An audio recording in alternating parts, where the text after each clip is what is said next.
Friends welcome to our channel இன்னைக்கு நம்ம சேனல்ல என்ன பார்க்க போறோம் அப்படினா அரிசியில எப்படி பூச்சிகள் புழுக்கள் வராம இருக்க என்ன பண்ணலாம் அப்படினு தான் நாம பார்க்க போறோம். சின்ன சின்ன டிப்ஸ் தான், அது மட்டுமே பண்ணா போதும் நம்ம வீட்ல டெய்லி யூஸ் பண்ணக்கூடிய அரிசியில பூச்சியோ புழுக்களோ வராம நம்ம சுத்தமா வச்சுக்க முடியும். நான் இன்னைக்கு உங்களுக்கு ஒரு 5-6 டிப்ஸ் சொல்லியிருக்கேன். இதுல உங்களுக்கு எது யூஸ்ஃபுல்லா இருக்குமோ, எதை நீங்க யூஸ் பண்ணணும்னு நினைக்கிறீங்களோ அதை ஃபாலோ பண்ணிக்கோங்க. அடுத்ததா கல்லுப்பு. இந்த கல்லுப்புல வந்துட்டு ஒரு சின்ன துணியில கட்டி அந்த துணியை அரிசியோட சேர்த்து உள்ள வச்சு நீங்க கொஞ்ச நாளைக்கு அப்படியே உள்ள இருக்கிற மாதிரியே வச்சுக்கோங்க. அந்த மாதிரி பண்றதுனால பூச்சிகள் புழுக்கள் நிச்சயமா வராது. நெக்ஸ்ட் ஒன் என்ன அப்படின்னா காஞ்ச மிளகாய். இந்த வத்தல்னு சொல்லக்கூடிய காஞ்ச மிளகாய நாம இதோட சேர்த்து இதுக்கு மேல அப்படியே போட்டு அதுலயே இருக்கிற மாதிரி அப்படியே பாத்துக்கணும். ஒரு 5-6 வத்தலை எடுத்து நீங்க காம்பு கிள்ளாம அப்படியே அதுக்கு மேல நீங்க போட்டு வச்சிருங்க. இதோட நெடி வாசனைக்கு கண்டிப்பா எந்த பூச்சிகளும் உருவாகாது. அடுத்ததா பார்த்தோம் அப்படின்னா வேப்பிலை. இந்த வேப்பிலையில இருக்கக்கூடிய கசப்பு தன்மை காரணமா எதுவுமே அரிசியில வராது. இதையும் நீங்க அரிசிக்கு மேல தூவி விட்டுருங்க அப்படியே.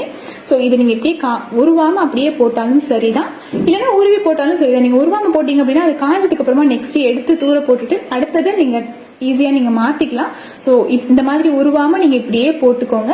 அடுத்து கொஞ்சம் நாள் அது காஞ்சதுக்கு அப்புறமா அதை மாத்திட்டு நீங்க வேற வேப்பிலையே நீங்க அதுல போட்டு வச்சுக்கோங்க. நெக்ஸ்ட் டிப்ஸ் என்ன அப்படின்னா பச்சை கற்பூரம். சமையலுக்கு பயன்படுத்தக்கூடிய இந்த பச்சை கற்பூரத்துல கொஞ்சமா நீங்க வந்துட்டு ஒரு கிளாத்ல கட்டி அரிசி ட்ரம்லயோ இல்லைன்னா அரிசி பையிலையோ நீங்க போட்டு விட்டுக்கலாம். பச்சை கற்பூரம் தான் போடணும் அப்படின்லாம் இல்ல, சாதாரண கற்பூரமா கூட நீங்க யூஸ் பண்றத நீங்க போட்டுக்கலாம். இதனால சமைக்கும் போது வாசனை வந்துருமோ அப்படின்ற பயப்படவே வேண்டாம். நீங்க அப்படிலாம் வாசனையே வராது. துணியில கட்டி போட்டுக்கோங்க. இதோட வாசனைக்கு பூச்சி புழுக்கள் வரவே வராது.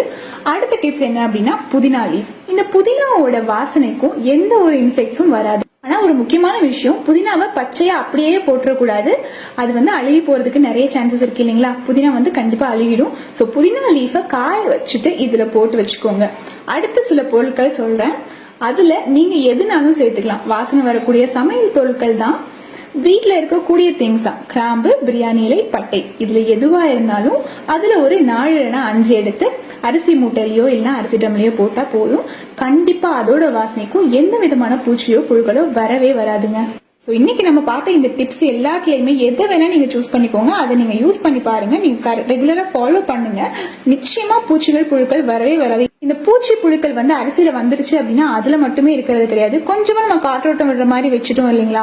சோ அதுல பூச்சிகள் புழுக்கள் வந்துருச்சு அப்படின்னா அது எல்லா இடத்துலயுமே பரவ ஆரம்பிச்சிடும். தொடர்ந்து அடுத்தடுத்து நம்ம சமையல் பொருட்களையும் அந்த வண்டுகள் வர ஆரம்பிச்சிடும். சோ அந்த மாதிரி இல்லாம நீங்க இந்த டிப்ஸை ஃபாலோ பண்ணி பாருங்க. நிச்சயமா உங்களுக்கும் பூச்சி புழுக்கள் வராம சுத்தமா இருக்கும் அரிசி.